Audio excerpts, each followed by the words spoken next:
Thank you to everyone who's joining us, and welcome to our College Knowledge Foundation Year End Review. My name is Olivia Sambora, and I've had the privilege of serving as the fundraising coordinator here at College Knowledge. So, over the past year, I've seen firsthand the incredible work that we've accomplished, and I'm very excited to share that journey with you guys today. So, I'll be sitting down with our founder, Donovan Lindsay, to reflect on all that we have achieved in 2024, celebrate some milestones, and give you guys a glimpse into what's coming in 2025. We'll be talking about our growth, the students that we've helped, and the exciting plans that we have for next year. So let's dive in. Hear from the heart of college knowledge, Donovan Lindsay. So, Donovan, I just have a couple questions for you. So, reflecting on 2024, what have been some of the biggest highlights for College Knowledge Foundation this year? Well, with every year, of course, I feel like there's growth. And I feel that the growth that we've had this year has been larger than any other year, but the reception from the students, I feel, has been a lot better. So I'm not sure if that because of me being continually getting better at presenting and giving out good information, or just because, there are more students that I'm seeing that are just resonating and getting help from the information. So I'd say the overall growth of the amount of people that we've been able to come in contact with, whether that be an in-person session, whether that be a virtual session, whether that be just people interacting with us on social media. We've seen just a lot of growth. We're into a year now of becoming a nonprofit organization also.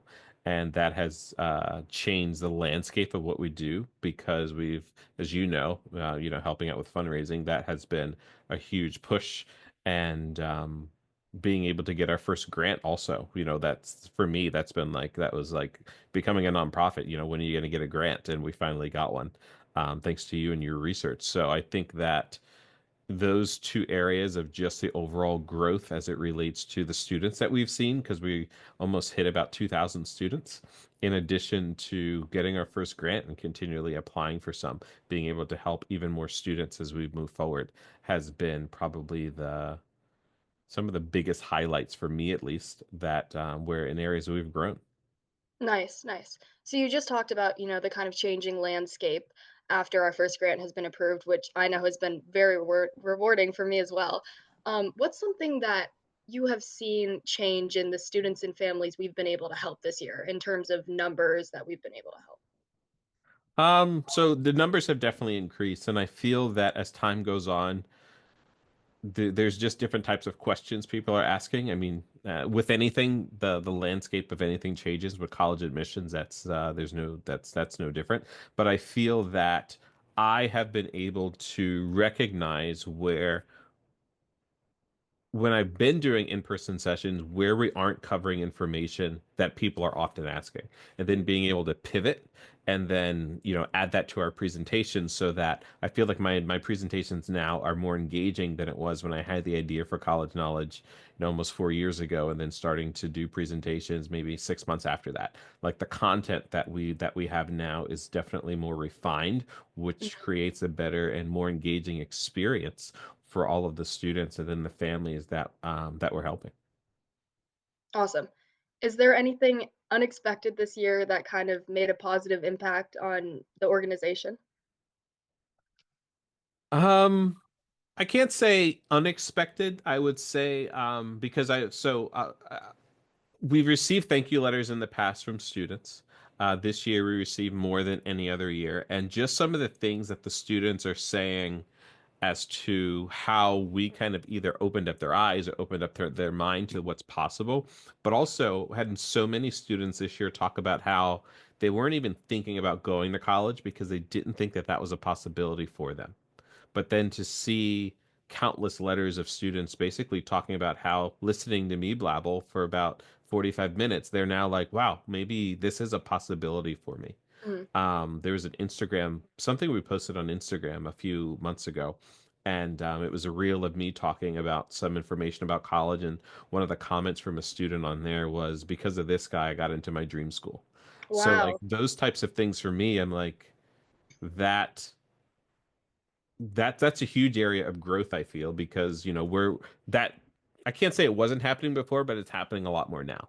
Right. And for me, I'm like, that's it. That's the pat on the back. That's all I need to continue to keep going because it's making a difference. Which, Mhm. if I can reach that one student, great. But I've been able to reach so many, and I've got, just a bunch of thank you letters and emails and different things from students talking about how I really kind of transformed the way of thinking about their college journey and beginning their college search. Awesome. Yeah.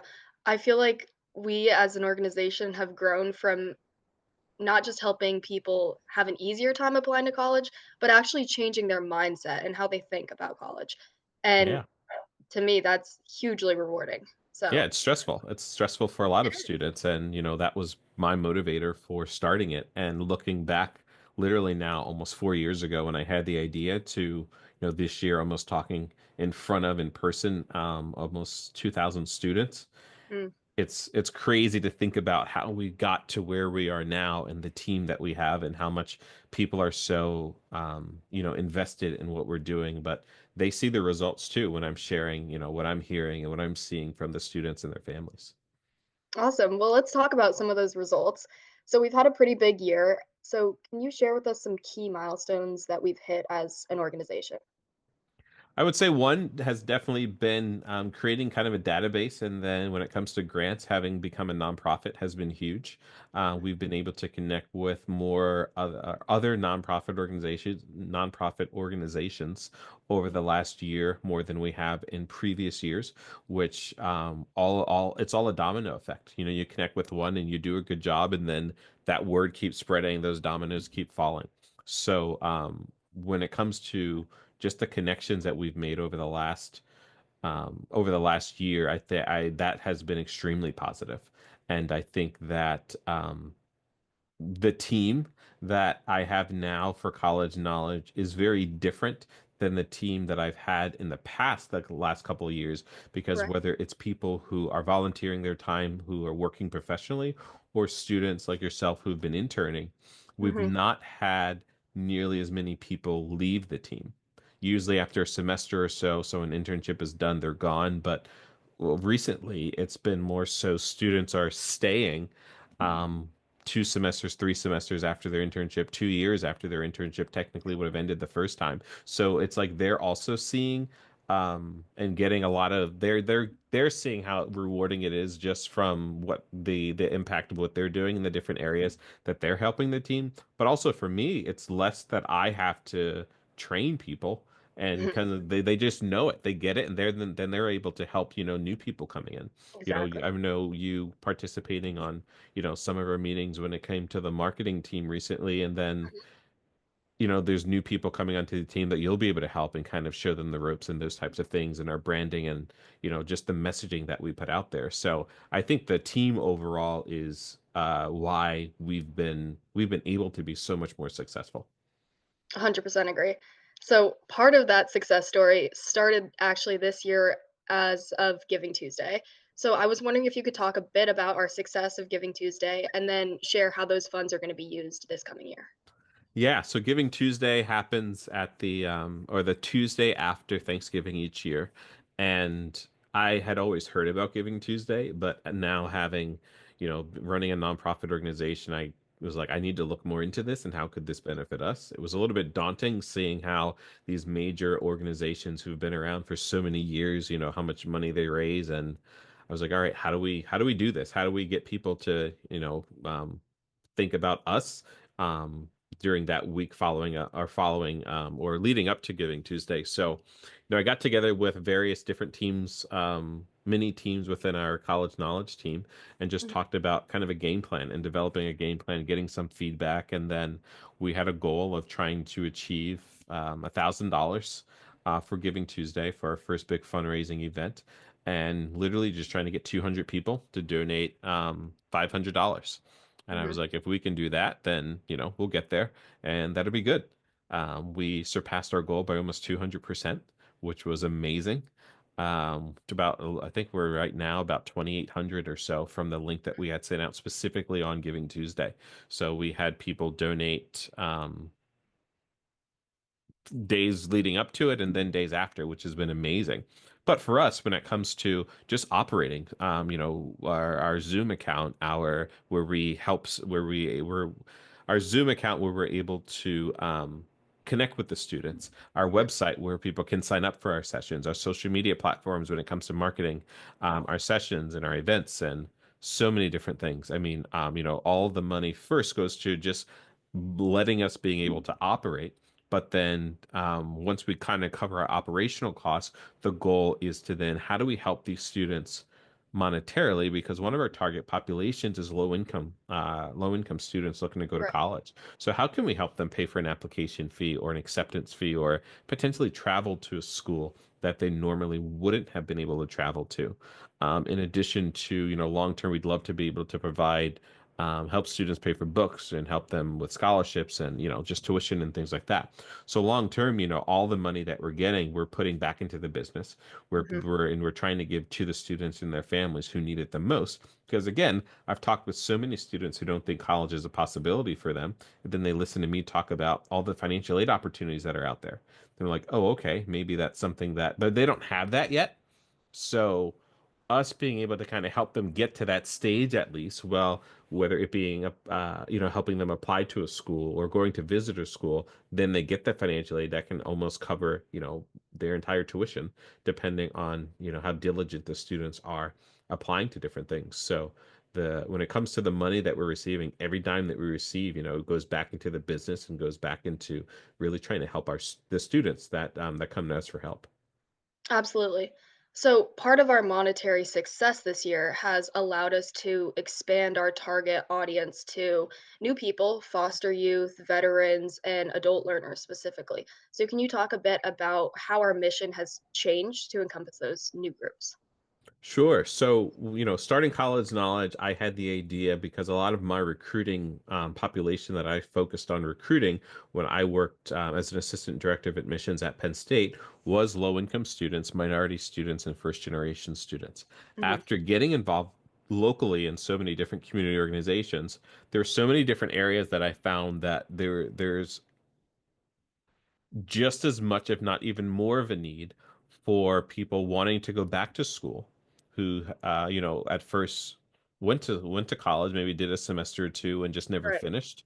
Hmm. Because life sometimes, and at times you have to withdraw or different things happen. So the adult population was a no-brainer for me to add, because some of my most rewarding experiences when I worked in college admissions was talking with adults, because there's a different like sparkle in their eye almost that Absolutely. they're looking to go back to school. I Hmm. remember talking with this lady once who for probably 3 or 4 years she had told me she had actually stepped foot on the campus a couple of times but was too nervous to actually come into the admissions office.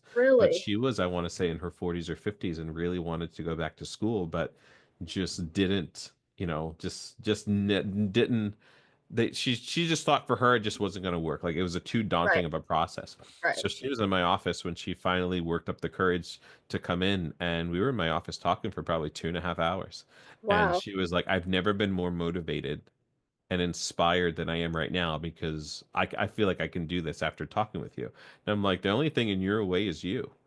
And Hmm. a lot of the times that's often the only thing in their way. Like there is support, there is help out there. So if I can be that resource with my knowledge and my experience and the people that I know to really help our target population succeed, then that's what we're going to do. And then also veterans is a another population that I just meet at times when I'm talking with people and volunteering different places. I'm like, it just makes sense that we help them.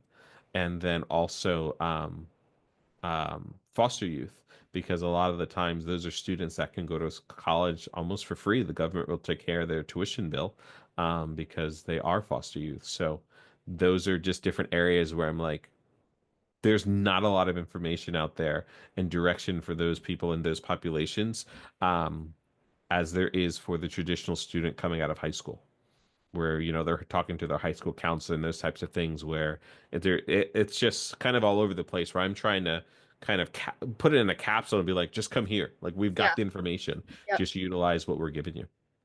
Awesome. So, as you know, the face of college knowledge and all the success stories you've shared so far, I feel like it's pretty obvious how you contribute to our success this year. Do you want to share a little bit about how our team members and some of our interns have contributed to that success, like specific roles or anything like that?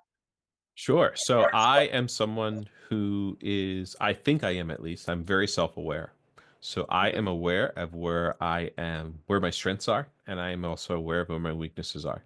So mhm, I often try to surround myself with people who are stronger where I'm weak, but also who, for instance, having a lot of interns on the team who are currently in college and at times even polling high school students that I've done sessions for when it comes to social media. I use different social media platforms, but I'm not up on the latest trends. I have no idea what sounds we should be using, what videos we should be using, the styles and those types of things. So kind of filling our marketing team, especially with students who are younger, who utilize social media way more than I do, has been, I feel, extremely impactful in our marketing, our overall just marketing strategy over the last year or so. Um, because I can see it in the growth that we've had over at least within the last year, even more so in the last couple of months with our different platforms, with the views, the engagement that we're getting on our different platforms. So for me, being able to, especially with our interns, because we've had so many over the last couple of years, being able to help them with experience, but also pull from their experience, mhm, from their journey since they were just recently going through their college search, and also getting some of their experience as to what do they wish that they knew then that they're going through now that may have made things just just a little bit easier. So when it comes to just the team and especially our marketing team, that has been just extremely helpful.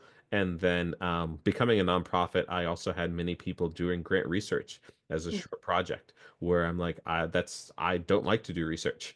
It's not something that I did it in school. I did it for my bachelor's degree. I did it for my master's degree.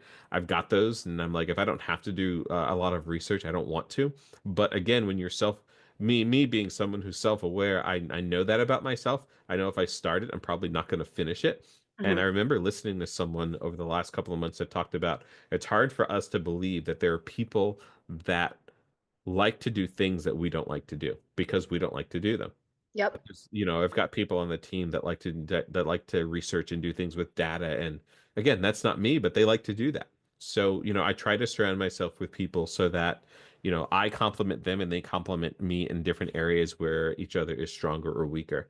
Um, but for instance, too, bringing people onto the team to help with our website, bringing people Mhm. onto the team to help with just overall business operations. So I'm often trying to, get things done for college knowledge, but also how can I help other people grow their experiences, whether they're in college, as I've said, we've had so many interns, but also just growing their resume. We've had professionals who have worked in college admissions and financial aid that have given, hours and hours of their time to help us grow too. I couldn't agree more. I feel like the last couple months, especially, we've done such a good job being really selective with our roles, especially on the marketing team, kind of delegating who does what based on what suits them and who Mhm. would be, best suited in that role, which I feel like has done wonders for us these past Sure. couple months. So, Agreed. looking ahead to 2025, what are some top priorities for College Knowledge Foundation? Continue the growth, I would say, trying to just do a lot of outreach to schools, to organizations. Who can we partner with? I would really like to get into some high schools and really partner with some of their high school counseling staff, whether it be me or someone on the team coming in during the day. Maybe we do something at night where we're partnering with, the schools and having the parents come in. Because if the parents are also invested, we can get them that information and really connect the student and the parent, that's a slam dunk. Because if the parents are invested also, usually that student's going to be a lot more successful as they begin their college search, as they go through their college journeys. So I would say that's definitely something that is a huge priority just to begin to, or kind of put that outreach on overdrive, Mhm, because we have a really good base now. A lot of the organizations and the students that we've spoken with, it's places that continually ask us to come back. So for me, that's good. And there hasn't been a place that I've went to yet where, it's been a one-time thing. So I'm like, okay, we're doing something right. But if mhm. we continually do that and they continually spread the word, then, that's something where I'm like, okay, if we can, I think each year we probably have had one or two different organizations that we've partnered with to do presentations for them and their high school students. So if we continue on that trajectory, it looks really good for 2025. And I would say another area is to also continually focus on the grant research and grant writing, because the more funding that we can get, the larger of an impact we can have when it just comes to people knowing that we exist, but also the tools and the resources that we continually have and to continually develop for students and their families, whether it be me going to a session and giving a resource or just going to our website and like downloading our application tracker where Right. students can look at that and just kind of, save that and utilize that as they go through their college search and, track their progress, and also our scholarship tracker, which they can do the same thing. Awesome. So I know we talked a little bit earlier about the target audience that we're starting to look at for 2025, the foster youth veterans and adult learners. Can you share a sneak peek with us into any new initiatives or resources that we're going to be using next year? Yeah, so those are different audiences that I can't say that I've worked a lot with, but I have quite a few people that I know who have worked a lot with those audiences. So I'm collaborating with them now to create specific presentations and sessions that I can now present to those audiences and really tailor Mhm. our content to them. I feel that, like I was saying earlier, a lot of the content that we've developed, we continue to develop it. Like it's not just here it is and then it's done, because things change. But also as I interact with more and more people, I hear their questions and what they're really curious about. So I change what I do. I change visual aids and things like that. So with these three new target audiences and groups, I now am able to, call on people that are going to be able to give me some information to kind of tweak our sessions a little bit more to tailor it to those specific populations. So Mhm. I'm excited for those presentations and all that content to release over the next couple of months. Awesome. So obviously everything that we do revolves around the community and the needs that we meet there. So what role do you see the community playing in 2025 with our organization? So much of our growth so far, and so much of the growth with anything, is just, spreading the word. Mhm. So many people in the communities that I've been in, and that the other members of the team have been in, just literally spreading the word and continually spreading the word. I mean, that's how we're making the impact that we're making now, is literally just from word of mouth. Social media is great.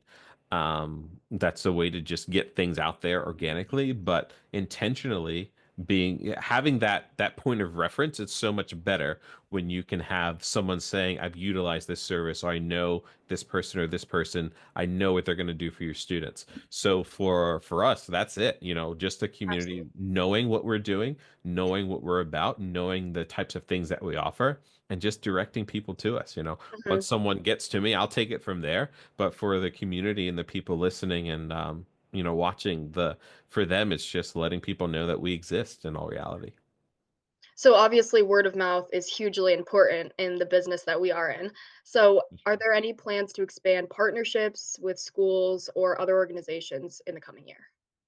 Yeah, I can't say which schools or which organizations, Yeah. because I do have people on the team and people that we're onboarding soon that will help a lot with outreach and public relations and those types of things. But Mhm. that's something, again, full throttle. We're trying to go and really begin to establish relationships with partnerships. I know there was a couple of schools, charter schools, cyber charter schools, that had reached out to me recently that we'll be partnering with and doing some virtual sessions for, which is the beauty, again, of us, having so many options virtually. I do in-person sessions, but we're also able to do virtual sessions. So I literally be sitting right here, maybe even wearing the same thing I'm wearing now, but just sitting here talking with a couple hundred students on Zoom just about their college journey and where to start. So that's where I see it kind of going from here. But there are, again, it's we're so big on word of mouth, because I know once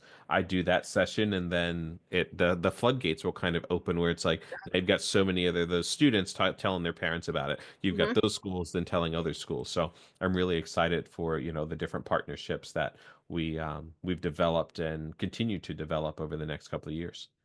Absolutely. So, kind of continuing on with that line of questioning, if you could give students one piece of advice when they're starting their college journey, what would your piece of advice be? Ask questions. Mhm. A lot of the times they think they know the answer. A lot of the times they'll ask a friend, they'll ask a relative, they'll ask their parents, unless they work or have worked in college admissions or they have questions about financial aid and have worked in financial aid. Yep. Don't trust it because so many of the sessions that I will do, there's like, oh, well, I read on this website or my friend told me this, and I'm just shaking Mhm. my head profusely, like, Mhm. no, that's all wrong. Yep. Or like, God forbid, they go to Reddit or something and they trust every single thing that they're reading on Reddit. So Mhm. I'm like, no, like, call the university and ask questions. Find organizations like ours and ask questions. You have to find people who've done it before. I Yep. mean, you can say anything about what you think or what you've read, but speaking from it from someone who's been on the other side of the desk of reading an application and admitting or denying a student, or doing a college interview or reading a student's essay when they're submitting their college application, you can't get those answers from people who've not done it before because they don't Exactly. know. Yep. So, I would just say as they start the search, anyone starts a search, just ask questions and make sure you're asking questions to the right people. Exactly. Yeah, you don't know what you don't know until you ask. Correct. Yeah. Yeah. Yep. So, how has this year shaped your vision for the future of the organization? I know we talked a little bit about it earlier, but I was wondering if you had any final thoughts on that front. I would say that my vision, so our goal in all reality for college knowledge is really to provide three things: the knowledge, the tools, and the resources so students and their families can be successful during their college search. Mhm. There's so many different ways that we can do that though. So in the past, we focused a lot on really just the sessions that we offer virtually, whereas Mhm. recently we focus more on putting just free content out there online. And now we're focusing on recording a bunch of our sessions, Yep. recording a large session, kind of taking them apart, and just putting those like snippets of those things out there. So I'd say that there's so many different ways that we can do and accomplish our mission, and really look at um, our vision of what we want to accomplish and just kind of tweaking the way we go about it. Right. Because at first, all I wanted to do was a virtual session here and there, maybe once or twice a month, just talking to students about how to begin their college search. Where I had content for one, about 3.5 years ago, I had content for one session. We have Mhm. content now for about 15 sessions. And Wow. most of the students that I've spoken with have not been virtually, they've been in person. So Right. there's a lot of different other ways where, we're exploring how do we reach more people. So Mhm. we're looking into when it comes to just recording more content and pushing more content out there, creating different types of manuals and search materials and just different tools outside of the typical in-person and virtual sessions that we've been doing over the last couple of years. Mhm. I will say too, just from my experience of being on the team, I would say that this year has been kind of a foot in the door moment for us.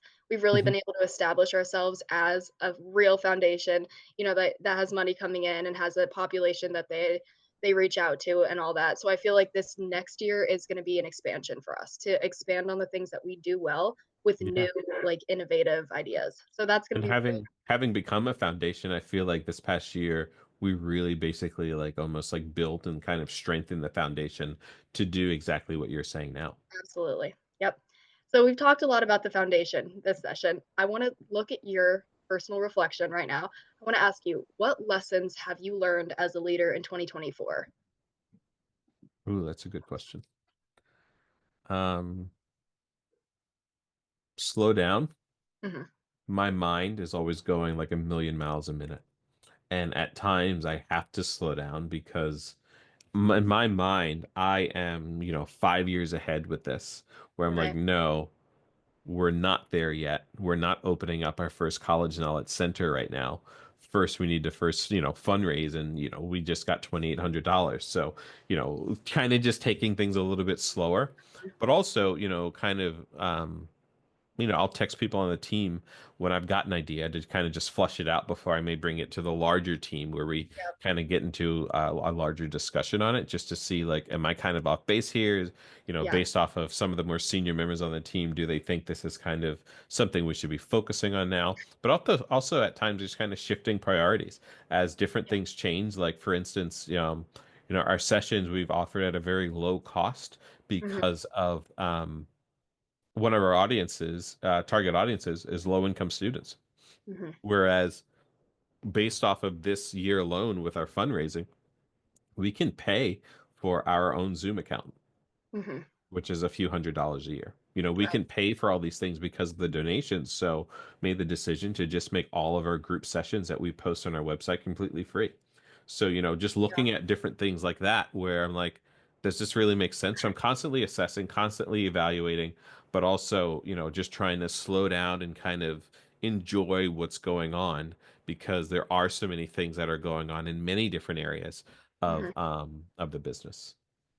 Absolutely. I love that answer. That's perfect. Well, Donovan, if you don't have anything further to add, I'll wrap us up here. Sound good? Yeah, we're good to go. Awesome. So, thank you everyone who has joined us today. As we wrap up this incredible end of the year review, I wanted to thank everyone for their time, celebrate the impact that we've made together. So, this year has been filled with growth, as you've heard, learning, and countless memories that remind us why our mission matters every single day. Looking ahead to 2025, we're ready to continue making that difference. We're expanding our outreach and helping even more students to navigate their college journeys. Thank you guys for being an amazing part of this community, and we're looking forward to seeing you in 2025. Thanks so much. Thank you guys. Bye.